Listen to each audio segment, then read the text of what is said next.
नमस्कार साथियों, उम्मीद है कि आवाज़ आ रही होगी, वीडियो आपको क्लियर मिल रहा होगा। कमेंट करके बताएं आवाज़ और वीडियो सही मिल रहा है। आज बहुत दिनों बाद लाइव आए हैं, डिस्कशन करेंगे जियोपॉलिटिक्स में क्या क्या हो रहा है। काफ़ी घटनाएं ऐसी हो रही हैं जिन पर हम पहले भी चर्चा कर चुके हैं और आज वही चीज़ें होकर के सामने आ रही हैं। किस तरह से बांग्लादेश में चुनाव होने वाले हैं परसों, उस पर चर्चा करेंगे। किस तरह से यूएस ने बांग्लादेश के साथ सीक्रेट डील कर ली है, उस पर चर्चा करेंगे। किस तरह से टर्की को फंसाया जा रहा है भारत के द्वारा, उस पर चर्चा करेंगे। एक एक करके सारी चीज़ों पर चर्चा करते हैं।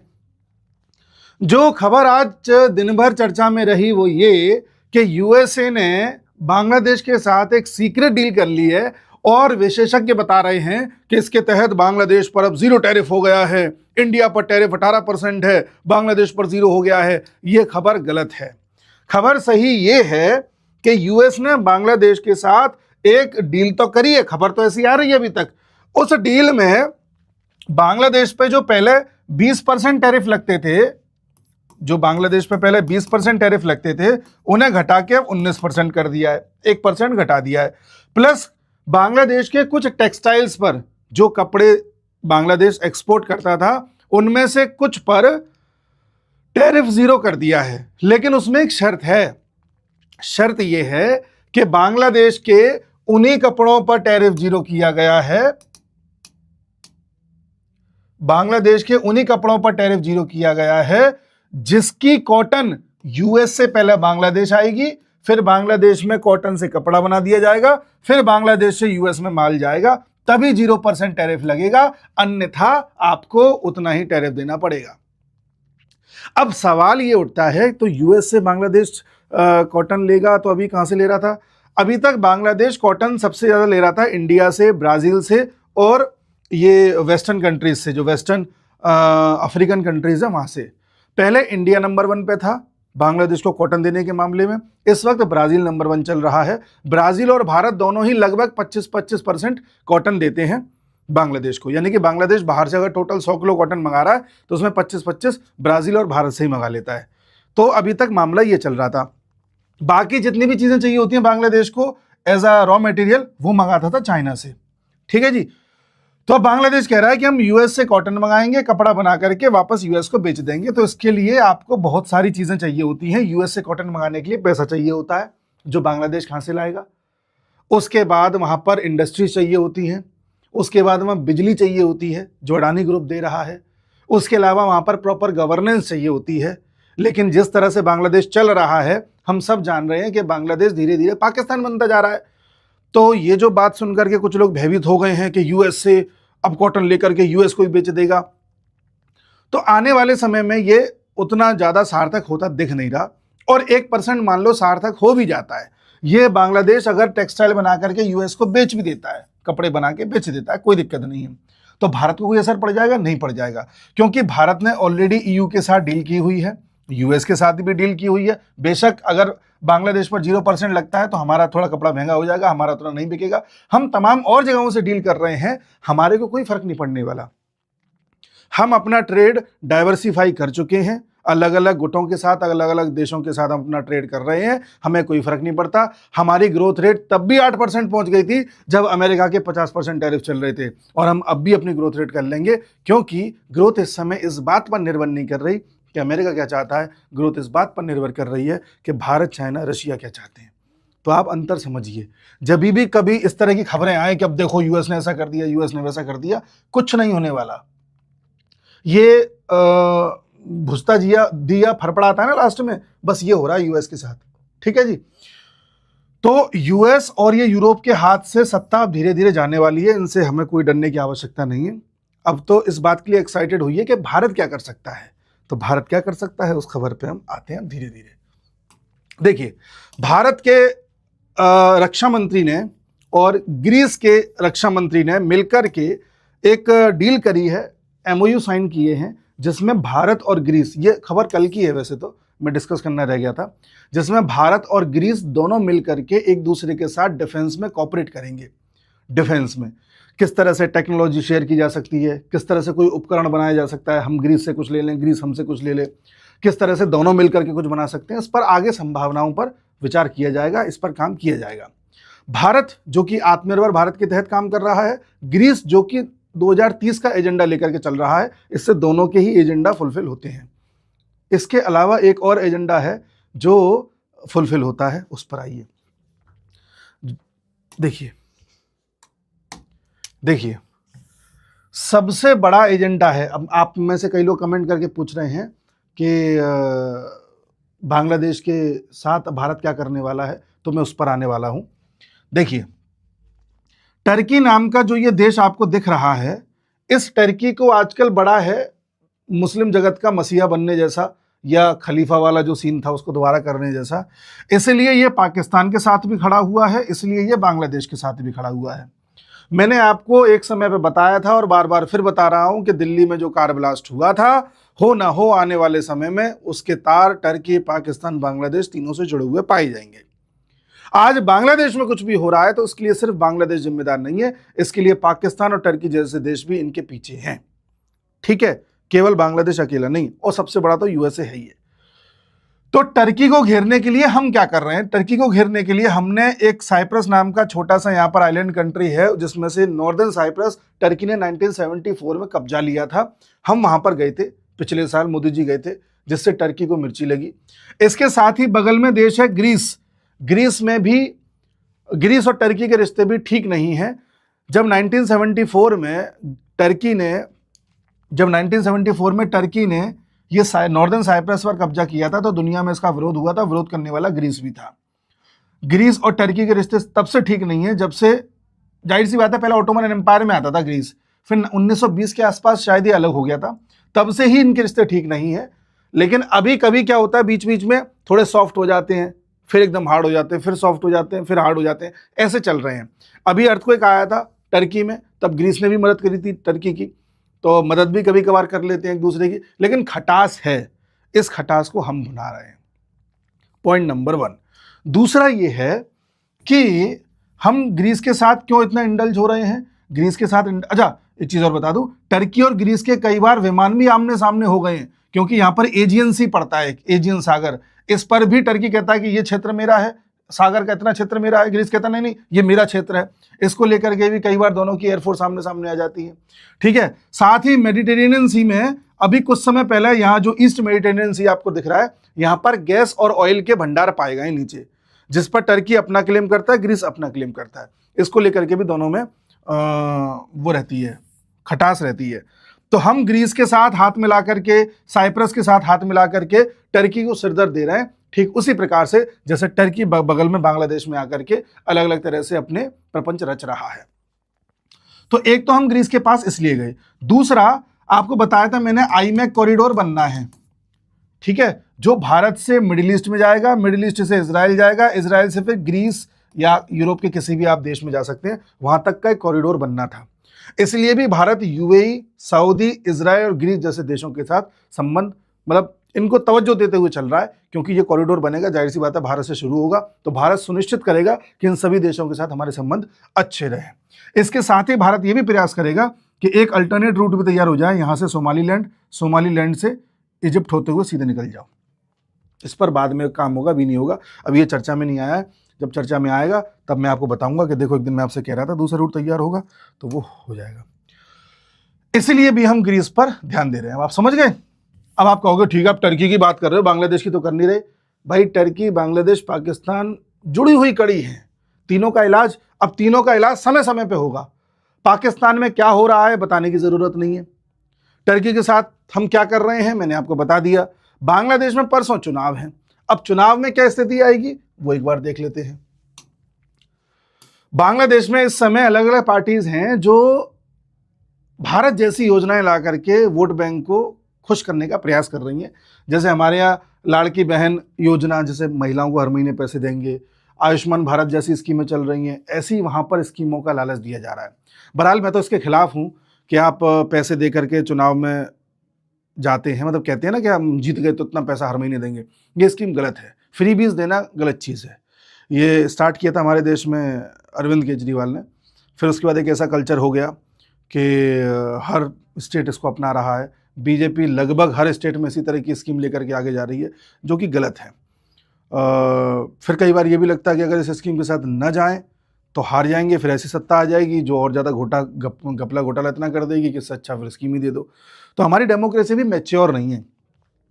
जिस डेमोक्रेसी में स्कीम देने पर या 8,000 रुपये महीने देने पर आपको वोट मिलते हों, जिस डेमोक्रेसी में जनरल, ओबीसी, SC, ST के नाम पर लोग भड़क जाते हों, जिस डेमोक्रेसी में भाषाओं के नाम पर लोग भड़क जाते हों, ठीक है जी, जिस डेमोक्रेसी में आदमी को इतना सब्र नहीं है कि अरे बताओ मोदी जी सत्ता में आए, अभी तक POK नहीं आया, क्या कर रहे हैं 11 साल से, मोदी सत्ता में आए, देखो जनरल वालों की किस तरह से मटिया पलीत कर रखी है, क्या कर रहे हैं तब से सत्ता में, अरे देखो हिंदू तो नहीं हुआ, कोई कहता मुसलमानों के साथ गलत हो गया।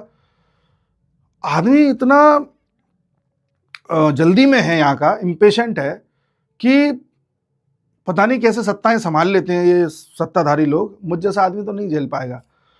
मैच्योर डेमोक्रेसी क्या होती है, वो कैलकुलेट करती है। मैच्योर डेमोक्रेसी के लोग, पहली बात तो ये जातिवादी में ज़्यादा लड़ते नहीं हैं। दूसरा, वो उनको इतनी समझ होती है कि अभी हमारा देश कहाँ है, 5 साल बाद कहाँ होगा, 10 साल बाद कहाँ होगा, और वो फ्रीबीज वाली पार्टीज को तो वोट ही नहीं देती। तो हमें डेमोक्रेसी मिल गई है, but we are not mature democracy. बहरहाल मैं आता हूँ बांग्लादेश पे।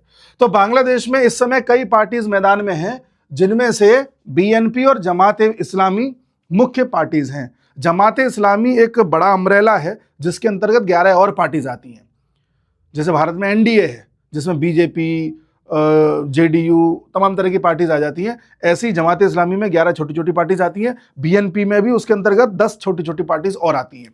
इसके अलावा भी पार्टीज हैं, देखिए इनके अलावा भी पार्टीज हैं जो इस बार पार्ट ले रही हैं, वो मैं आपको दिखाता हूं। अच्छा, टोटल सीट्स कितनी है? टोटल सीट्स हैं 300 जिन पर चुनाव होगा, और फिर जितने पोर्शन में पार्टीज जीत करके आएंगी उसके प्रतिशत के हिसाब से 50 सीटें रिजर्व की गई हैं महिलाओं के लिए। तो ये 50 महिलाओं के लिए रिजर्वडेंस पे इलेक्शन नहीं होता। टोटल हो गई 350 सीट, ठीक है। मान लो 300 सीट हैं, तो 300 सीट में से 100 सीट जीत करके आ गई BNP, तो 300 का 100 कितना हुआ? 1/3 हुआ। तो 50 में से 1/3 BNP को मिल जाएगी महिलाओं के लिए, ठीक है। अब पॉलिटिकल पार्टीज देखो, पहले यहां दिखा देता हूं। BNP में तारिक रहमान इनको लीड कर रहे हैं। BNP वही है, खालिदा जिया जिसकी अध्यक्षा हुआ करती थी, उनकी डेथ हो गई। जमात-ए-इस्लामी शफीकुर रहमान ये लीड कर रहे हैं, ठीक है। फिर ये जातीय पार्टी है कोई, JPQ, फिर JP जातीय पार्टी इरशाद की है। फिर ये NCP है। NCP वही पार्टी है, नेशनल सिटीजन पार्टी, जिसे उन छात्रों ने बनाया है जिन छात्रों ने 2024 में आंदोलन करके शेख हसीना को हटवाया था। तो उन्होंने मिल करके ये एक पार्टी बना ली है, NCP। देखिए, Bangladesh nationalist party, Jamaat-e-Islami, NCP। बाकी फिर ये JP जातीय पार्टी कई सारी हैं, उसमें हमें नहीं पढ़ना। हुआ क्या है कि जो ये NCP थी, नेशनल सिटीजन पार्टी, इसी में से फिर कई सारी छोटी छोटी पार्टीज और निकल के आई हैं जो अलग अलग ये बन गई हैं, ठीक है। अब NCP कितनी सीटों पे लड़ रही है? ये लड़ रही है 10% सीटों पे, यानी कि 30 सीटों पे, केवल 30 सीटों पर।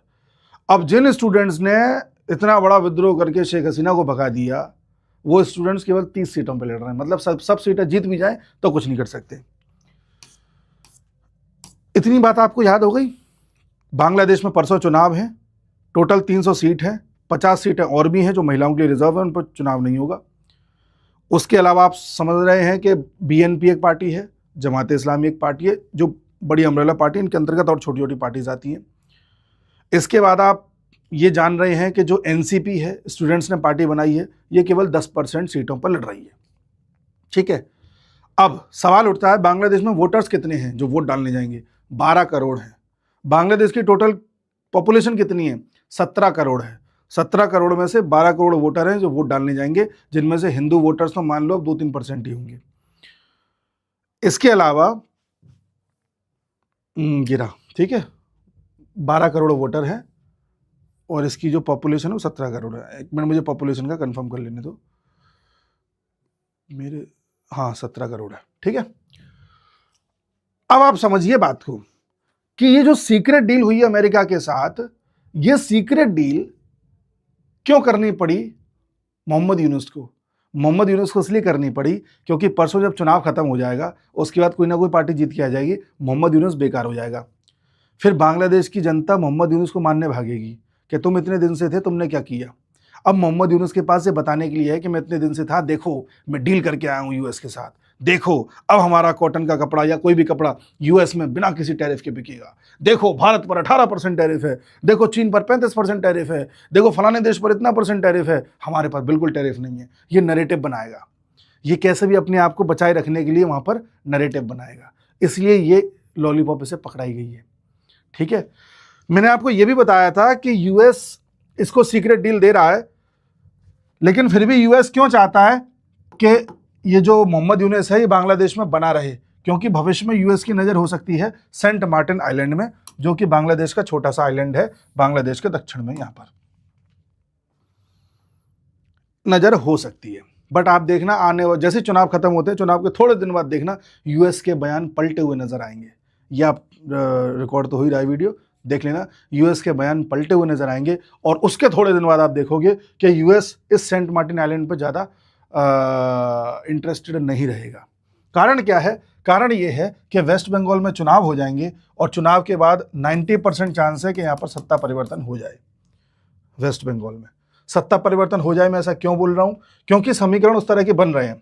ममता बनर्जी जिस तरह से इस समय दिल्ली में पड़ी हुई हैं, सुप्रीम कोर्ट की फटकार लग गई है, सुप्रीम कोर्ट ने कह दिया एसआईआर नहीं रोकेगा, ममता बनर्जी ने एड़ी चोटी की जोल लगा ली एसआईआर रुक जाए। एसआईआर बंगाल में चल रहा है, अब तो सुप्रीम कोर्ट ने कह दिया बंगाल क्या कहीं भी एसआईआर नहीं रुकेगा, किसी भी स्टेट में नहीं रुकेगा। इसके बाद ममता बनर्जी को एक केस और देखना है, जिस केस में ममता बनर्जी ने ईडी के अधिकारियों से फाइल छीनी थी, ममता बनर्जी के कमिश्नर ने छीनी थी, वहाँ के डीसीपी भी शामिल था, इन सब पर फिर से गाज गन्नी है उस केस में भी। ठीक है, तो वो भी एक केस चल रहा है। प्लस जब यहाँ पर दंगा हुआ था बंगाल में, मुर्शिदाबाद में हुआ, संदेश खाली में हुआ था, तो कुछ बाद में ईडी के अधिकारी जांच करने गए थे, जिनकी पिटाई कर दी गई थी, उस पर सीबीआई जांच चल रही है, उसका फैसला आना है। तो कई सारे कानूनी पचड़ों में ममता बनर्जी फंसने वाली हैं और एसआईआर भी डिले हो रही है, धीरे धीरे चल रही है यहाँ पर, क्योंकि बार बार कुछ ना कुछ वहां पर अड़ंगा अड़ा रही है ममता बनर्जी। इससे होगा क्या? इससे होगा ये, ध्यान से सुनिएगा, इससे होगा ये कि धीरे धीरे अप्रैल मई आ जाएगी, अप्रैल मई आने के चांसेस हैं। और 7 मई को ममता बनर्जी की पार्टी का ममता बनर्जी की सरकार का कार्यकाल खत्म हो रहा है। कोई भी सरकार जब चुनी जाती है तो 5 साल के लिए चुनी जाती है, तब तक के लिए नहीं चुनी जाती जब तक इलेक्शन हो जाए। हम बैठे हुए ना, इलेक्शन हो चाहे इलेक्शन ना हो, 7 तारीख को ममता बनर्जी को अपना इस्तीफा ले जाकर के राज्यपाल को सौंपना पड़ेगा। अब अगर ममता बनर्जी ने अपना इस्तीफा राज्यपाल को सौंप दिया तो बंगाल में किसी की सरकार नहीं है, और बंगाल में अगर किसी की सरकार नहीं है तो फिर क्या है? राष्ट्रपति शासन। जी, राष्ट्रपति शासन। और राष्ट्रपति शासन में अगर ये चुनाव हुए तो आप 100% लिख के ले लीजिए, ममता बनर्जी हार जाएंगी। और मैं तो कह रहा हूं राष्ट्रपति शासन में ना भी हो, इलेक्शन कमीशन बस फोर्सेस अच्छी खासी रख दे, सीआरपीएफ अच्छे से लगा दे, बिल्कुल जैसे 2011 में लगाई गई थी, तब भी ममता बनर्जी हार जाएंगी। और इस बार केंद्र कोई चूक नहीं करेगा ममता बनर्जी को हराने में। हुआ यह था कि 2011 में, एक सेकंड रुकिएगा,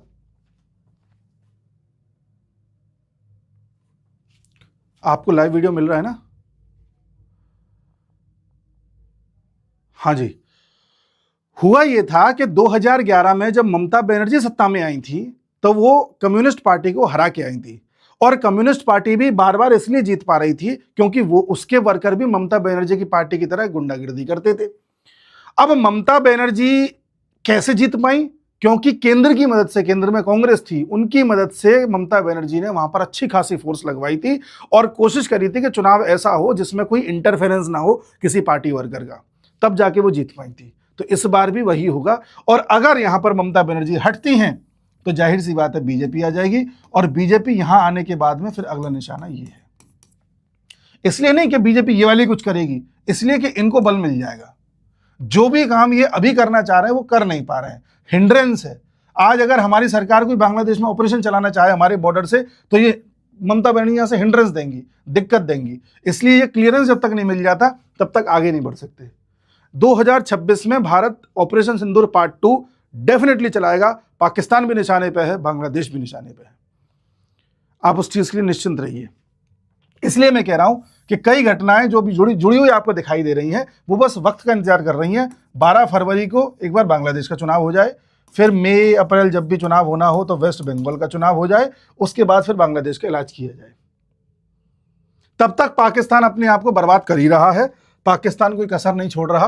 और एक चीज और बता दूं मैं आपको, देखिए, अगर ट्रंप हट जाते हैं, कोई दूसरा राष्ट्रपति आता है अगले कार्यकाल में, वो कोशिश करेगा सेंट मार्टिन आइलैंड में कुछ तो मिल जाए, थोड़ा तो कुछ मिल जाए। ट्रंप को तो ट्रेड चाहिए केवल।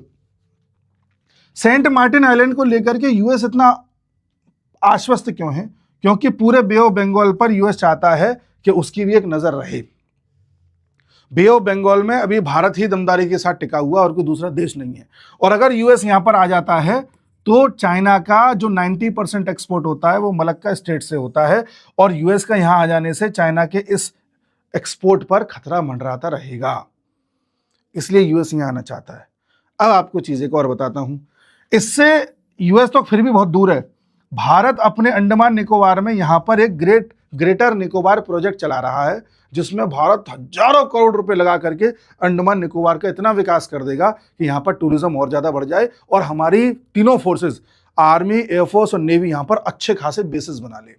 सोचो, अगर हमारे इंडियन एयरफोर्स, आर्मी और नेवी तीनों यहां पर अच्छे खासे बेसिस बना लेते हैं तो चाइना को कितना ज्यादा खतरा हमेशा मंडराता रहेगा।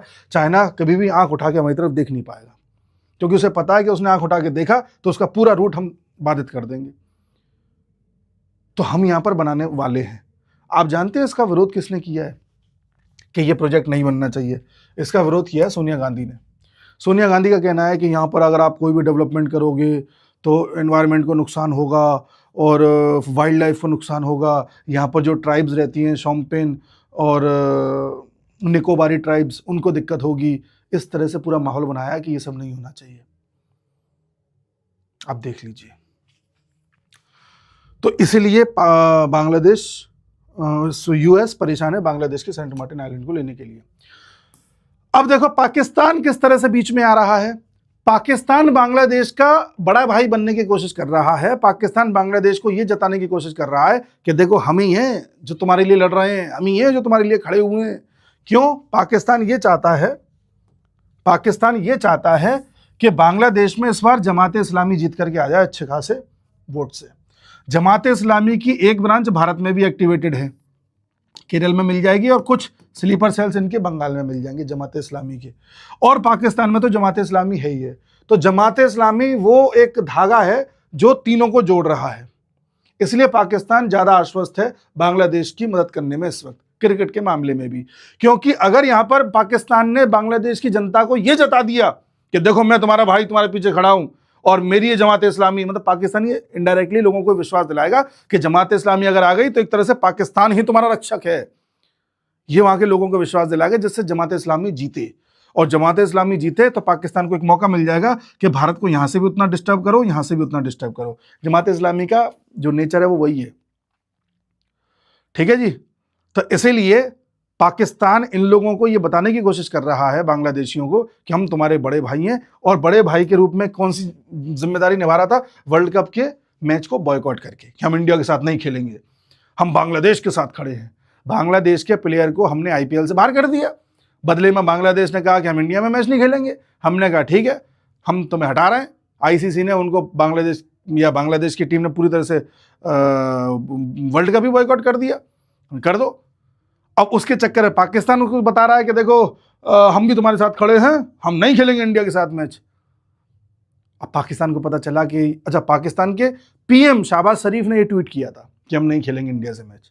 देखो वहां के पीएम भिखारी तो है ही है, और किस लेवल का कार्टून है वो देखिए आप। वहां के पीएम ने पहले ट्वीट करके बोल दिया हम नहीं खेलेंगे, फिर पाकिस्तान ने गणित लगाया, पाकिस्तान ने कहा हम तो मर जाएंगे यार ऐसे। तो पाकिस्तान ने फिर धीरे धीरे ये देख रहे हो, ये दूसरा भिखारी, पाकिस्तान ने धीरे धीरे माहौल बनाया पाकिस्तान ने मीटिंग बुलाई, बांग्लादेशियों को बुलाया, मीटिंग करी इस्लामाबाद में, बांग्लादेश में मीटिंग हुई और फिर बांग्लादेशियों से कहा कि एक काम करो, तुम ये बोल दो आईसीसी से कि पाकिस्तान को खिलाया जाए, हम चाहते हैं कि पाकिस्तान खेले, हमारी वजह से पाकिस्तान अपने आप को परेशान ना करे। तो इस सब के बाद जब पाकिस्तान को लगा कि हम फंसते जा रहे हैं तो उसने नाटक के लिए कुछ शर्तें रखी। पाकिस्तान ने कहा देखो हम 15 तारीख के इंडिया से मैच तो खेल लेंगे, लेकिन 3-4 शर्तें हैं। पहली शर्त तो यह है कि हमें आईसीसी में एक लार्जर शेयर चाहिए। भीख मांग ली, देख लो। आईसीसी ने कहा क्यों, काय के लिए चाहिए, शक्ल देखिए अपनी। दूसरा कहा कि इंडिया और पाकिस्तान की बायलैटरल सीरीज कराइए और इंडिया पाकिस्तान बांग्लादेश की ट्रायलैटरल कराइए। आईसीसी ने क्यों, तुम चौधरी हो कहीं के। और फिर कहता है पाकिस्तान कि हम ये जो इंडिया हमारा हैंडशेक को बॉयकॉट कर देता है, इंडिया से कहिए हैंडशेक मिलाए, हैंडशेक करे। हमने कहा, आईसीसी ने कहा कुछ नहीं होगा ऐसा। फिर बांग्लादेश ने आईसीसी से कहा कि अरे नहीं पाकिस्तान को खेलने दीजिए, थोड़ा सही नहीं है। श्रीलंका ने कहा कि नहीं पाकिस्तान तुम अपने आप को लेके जाओ। पाकिस्तान ने ये दिखाया कि अब देखो भाई मैं तो खेलने को तैयार नहीं था, ये लोग कह रहे हैं तो फिर मैं ठीक है अब चला जाता हूँ, ये लोग कह रहे हैं। तो श्रीलंका को इसलिए कहना पड़ा क्योंकि श्रीलंका को पता है कि जब लोग पाकिस्तान का मैच देखने भारत से श्रीलंका आएंगे, दरअसल मैं भी जाने वाला था, अच्छा हुआ मैं टिकट विकेट नहीं करी। उस समय जब मैं टिकट बुक कर रहा था तब हो नहीं रही थी, उस समय चालू नहीं हुआ था टिकट बुक करने जैसा। तो जाहिर सी बात है मैं अगर कोलंबो जाता, कोलंबो में ना शायद, तो 2-4 दिन रुक के आता श्रीलंका में, श्रीलंका की इकोनॉमी को कंट्रीब्यूट करके आता। ऐसे न जाने कितने इंडियंस है श्रीलंका में जाकर के वहाँ की इकोनॉमी को कंट्रीब्यूट करके आते। तो श्रीलंका को तो ये लग रहा है ना कि भारत पाकिस्तान के मैच की वजह से अगर पाकिस्तान बॉयकॉट कर देता है तो हमारे को जो पैसा मिलना था टूरिज्म के तौर पर वो तो मिलेगा ही नहीं। तो श्रीलंका ने भी दरख्वास्त करी। धीरे से यूएई ने एक बात कह दी। यूएई ने कहा कि पाकिस्तान को वैसे मैच खेलना चाहिए, बॉयकॉट नहीं करना चाहिए। देखो पाकिस्तान को हम भी ज़मीन देते हैं मैच खेलने के लिए, इंडिया पाकिस्तान के मैच होते हैं एशिया कप में या कहीं भी, तो हम भी ज़मीन देते हैं और पाकिस्तान की मदद करते रहते हैं समय समय पर। तो पाकिस्तान को भी सोचना चाहिए। हल्की सी एक बात कह के यूएई धीरे से निकल गया। पाकिस्तान को लगा कि यूएई बीच में क्यों बोल रहा है, कहीं ऐसा ना हो कि अगली बार यूएई भी ज़मीन ना दे खेलने को, और यूएई से थोड़ा बहुत पैसा जो हम ले लेते हैं, कहीं वो यूएई बोल रहा है ना $1 बिलियन दिया था वापस करो, और ये पैसे का कहीं ऐसा ना हो कि मामला और ज़्यादा बिगड़ जाए, अगली बार पैसा मिले ही ना, कहीं ऐसा ना हो कि ये जो पैसा मांग रहे हैं इंटरेस्ट ज़्यादा मांग ले। तो पाकिस्तान को पता चला कि यूएई से तो भीख जो मिलती थी वो बंद हो जाएगी। फिर पाकिस्तान को लगा कि श्रीलंका से संबंध बिगड़ जाएंगे। फिर पाकिस्तान को लगा कि यार मैं आईसीसी में अगर ये टूर्नामेंट नहीं खेला तो मेरा पूरा पीसीबी पाकिस्तान क्रिकेट बोर्ड बर्बाद हो जाएगा। तब गिड़गिड़ाता हुआ कि हम खेलने के तैयार हैं, चलिए खेल लेते हैं। ऐसे आया। ये बांग्लादेश के बड़े भाई बन रहे हैं। तो बांग्लादेशियों को सोचना चाहिए कि किन भिखारियों को तुम अपना बड़ा भाई मान के चल रहे हो। ये भिखारी हैं, भिखारी रहेंगे, ये किसी मतलब के नहीं है, ये पाकिस्तानी। ठीक है। तो अब पूरा जो क्रक्स निकल के आ रहा है, क्या निकल के आ रहा है आज की डिस्कशन का, पहला तो ये कि भारत चुपचाप अंदर अंदर अपने काम कर रहा है, चाहे पाकिस्तान हो, चाहे टर्की हो, चाहे बांग्लादेश हो।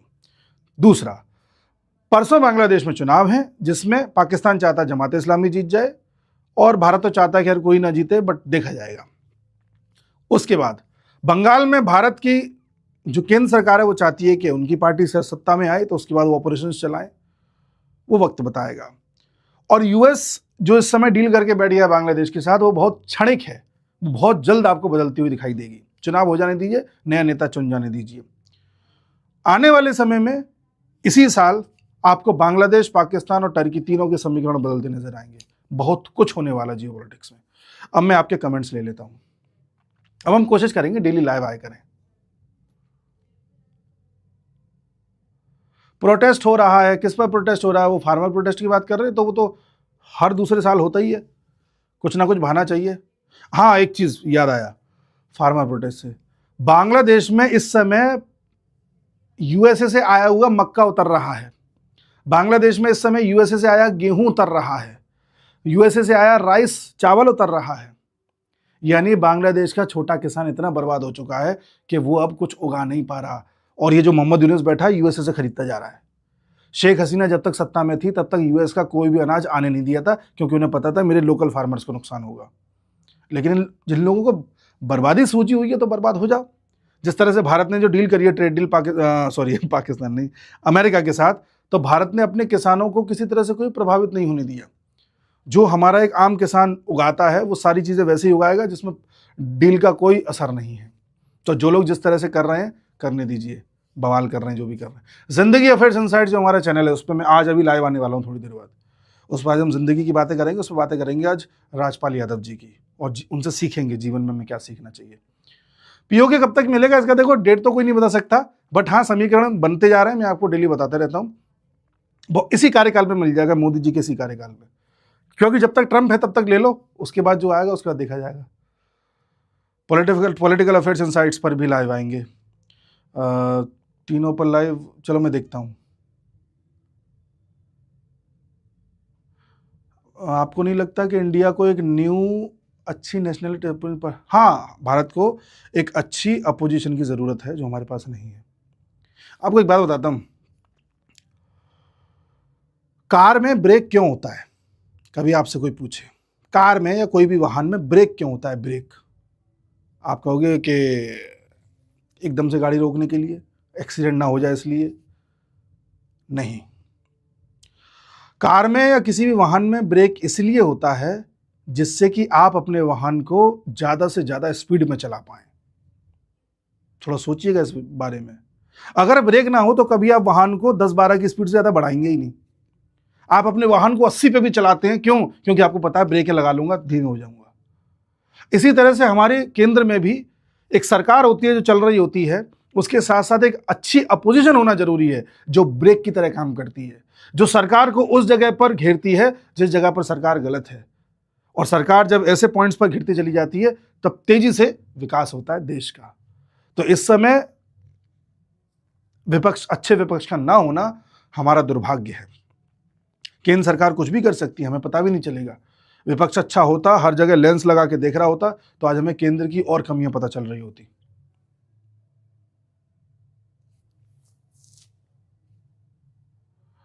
हाँ, इंडिया चिकन नेक अपनी चौड़ी करेगा तब सेंट मार्टिन का भी इलाज हो जाएगा। हाँ, हमारी जो बुक है, किसी ने पूछा कि हिंदी में उपलब्ध कराइए। साहब हिंदी में हम उपलब्ध कराएंगे। ये जो बुक है इसमें पिछले साल के पूरे करंट अफेयर्स हैं। आप किसी भी एग्जाम की तैयारी कर रहे हो, वनडे एग्जाम हो, यूपीएससी हो, स्टेट पीसीएस हो, SSC, bank PO, clerk, NDA, CDS, CAPF, CRPF, MBA, BBA, सभी में ही काम आती है। और अमेजोन पर ये कई एग्जाम्स में टॉप 10 में रैंक कर रही है। बीच बीच में रैंकिंग कम हो जाती है, ज़्यादा हो जाती है, लेकिन मोर और लेस टॉप 10 में रैंकिंग करती है ये।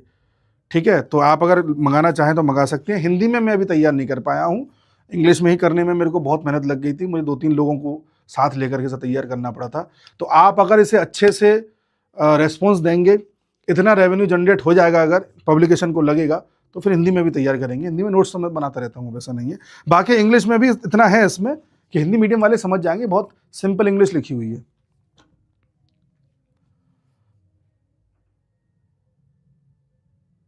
धुरंधर बढ़िया फिल्म है। एक चीज़ और बताऊं, धुरंधर से याद आया, विधु विनोद चोपड़ा, आप जानते हैं? विधु विनोद चोपड़ा जो पीके फिल्म के प्रोड्यूसर थे, मुन्ना लगे रहो मुन्ना भाई और मुन्ना भाई के प्रोड्यूसर थे, वो जहाँ तक है 3 इडियट्स के भी प्रोड्यूसर थे। इनकी वाइफ है अनुपमा चोपड़ा। इनको धुरंधर से बड़ी दिक्कत थी, ऋतिक रोशन को धुरंधर से बड़ी दिक्कत थी। अनुपमा चोपड़ा को हर उस फिल्म से दिक्कत हो जाती है जो इस तरह की हो, नेशनलिज्म को आगे बढ़ा रही हो, पाकिस्तान की बुराई कर रही हो। लेकिन अनुपमा चोपड़ा को आज तक कभी भी तीनों खान्स की पिक्चरों से कोई दिक्कत नहीं हुई, वो उन्हें बहुत अच्छी लगती है। जानते हैं क्यों?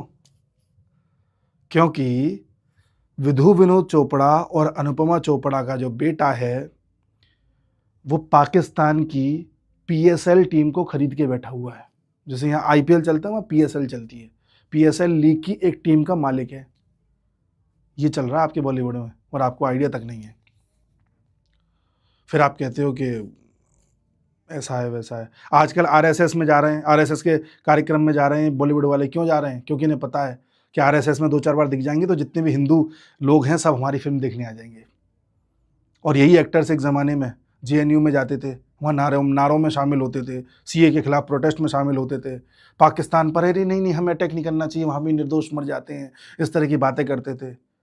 अभी भी इनके दिमाग में वो सब है, पर थोड़े समय के लिए ठंडे पड़ गए क्योंकि इन्हें पता चल रहा है कि नेशनलिज्म पर फिल्म बनाओ तो चल जाती है, बाकी हमारी फिल्मों को कोई पूछ नहीं रहा। तो ये सब अपनी फिल्में चलाने के लिए नाटक कर रहे हैं। शैडो 23 कोई करके हैं, वो पूछ रहे हैं दिल्ली ब्लास्ट का क्या हुआ। दिल्ली ब्लास्ट का कुछ नहीं हुआ, विद द टाइम पता चलेगा दिल्ली ब्लास्ट का क्या हुआ। कई बार कुछ चीज़ें शांत रहकर करी जाती हैं। और कोई सवाल आपका?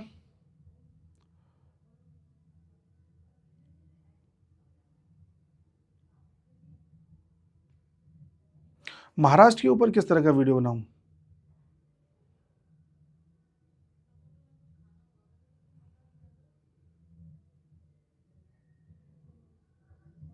सर बुक किस नाम से आएगी? बुक आने के लिए आप अमेज़ॉन पे चले जाइए और अमेज़ॉन पे जाकर के आप सर्च कर दीजिए। देखिए अमेज़ॉन अंकित दुबे लिख दीजिए तो ऐसे आ जाएगा। इस पर जाइए, ये आ जाएगी। ठीक है, कई बार हो सकता है 3-4 बुक्स के नीचे आ जाए, तो इस पर जब सर्च करेंगे तो आपको मिल जाएगी।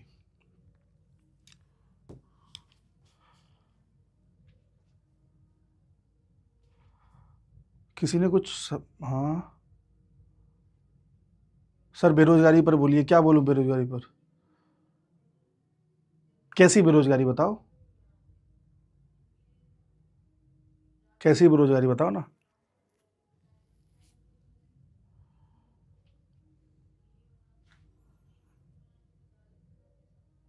तो देखो तमिलनाडु, केरल, महाराष्ट्र, बंगाल पे जो भी आप पूछ रहे हो या यूपी पे, वो सारे वीडियोस में बनाता हूँ पॉलिटिकल अफेयर्स इनसाइट्स पर। एक और चैनल है हमारा YouTube channel, political affairs insights. Meetup कब करोगे? कौन सा मीटअप? ऐसे ऑनलाइन वाला या फिजिकल मीटअप? फिजिकल में देखो ऐसा है, वैसे फिलहाल तो मैं आगरा में हूँ, लेकिन अभी 3-4 दिन बाद अहमदाबाद जाऊँगा, फिर वहाँ से सोमनाथ जाऊँगा।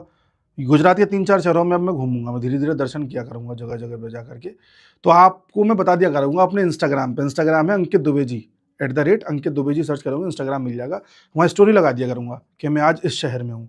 तो वहाँ आप जिस भी शहर के जो लोग हों, हम लोग बात कर लिया करेंगे, किसी एक पॉइंट पर मिला करेंगे, नाश्ता पानी किया करेंगे, फ़ोटो खिंचाया करेंगे, बातें करेंगे, आपसे आपके शहर के बारे में जानूंगा, तो मुझे बहुत फ़ायदा होगा। और जाहिर सी बात है कि आपसे मिल करके मेरा टाइम भी अच्छा कटेगा। सब ज़्यादातर वही पूछ रहे हैं महाराष्ट्र के ऊपर।